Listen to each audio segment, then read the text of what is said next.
નમસ્કાર, મહિપતસિંહ ચૌહાણ છું. એક સરસ મજાની જોરદાર વાત કરવી છે અને હું ઈચ્છું છું આ વાત ગુજરાતના દરેક નાગરિક સુધી ચોક્કસથી પહોંચાડજો.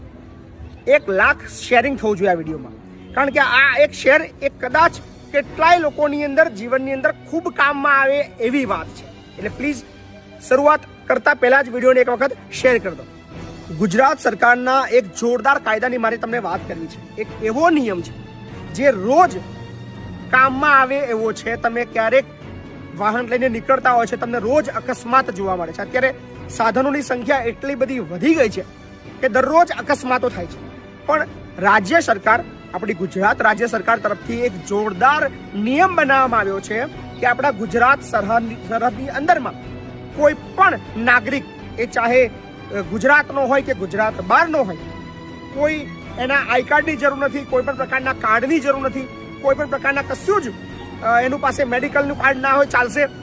સીધું જ એની ટ્રીટમેન્ટ 50,000 રૂપિયા સુધીની સહાય એ રાજ્ય સરકાર ભોગવે છે. એટલે કે કેવી રીતે લાભ મળે છે તમને સવિસ્તાર આ માહિતી આપું છું. વિડીયોને પહેલા એક વખત શેર કરો. ગુજરાત સરહદની અંદર કોઈ પણ વ્યક્તિનું અકસ્માત થાય છે.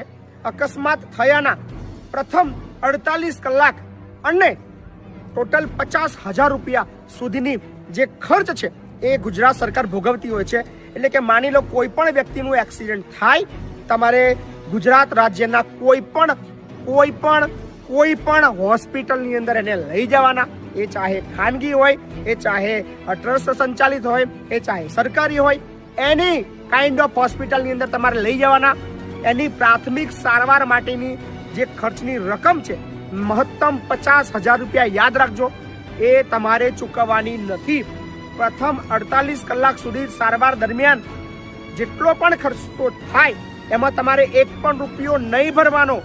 જો તમારી પાસે કોઈ પણ હોસ્પિટલ વાળો પૈસા માંગે, મહિપતસિંહને ફોન કરો.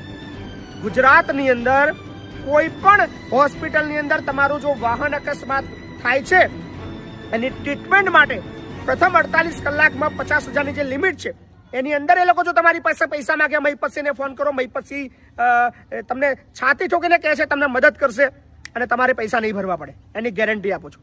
હમણાં જે કિસ્સો બન્યો, આ વિડીયો બનાવવાનું કારણ પણ એ જ છે. 1 કલાક પહેલા એક હોસ્પિટલની અંદર પેશન્ટ એડમિટ થયો છે, એનું એક્ટિવા પર કંઈક એક્સિડન્ટ થયું છે. 2-3 કલાક ટ્રીટમેન્ટ ચાલી, થોડી ગંભીર હોવાને કારણે એને રિફર કરવો પડ્યો છે બીજી હોસ્પિટલમાં. પણ આ જે 2-3 કલાકના સારવારના 46,000 રૂપિયા ડોક્ટરે બિલ કાઢ્યું. એની પાસે ઉઘરાણી કરી, એની પાસે માગણી કરી. પેલા ભાઈએ કીધું મારી પાસે આટલા પૈસા નથી સાહેબ, 10-15,000 રૂપિયા ઓછા કરો. એમાંથી કોઈ પરિચિત વાળો તો સીધો મને ફોન કર્યો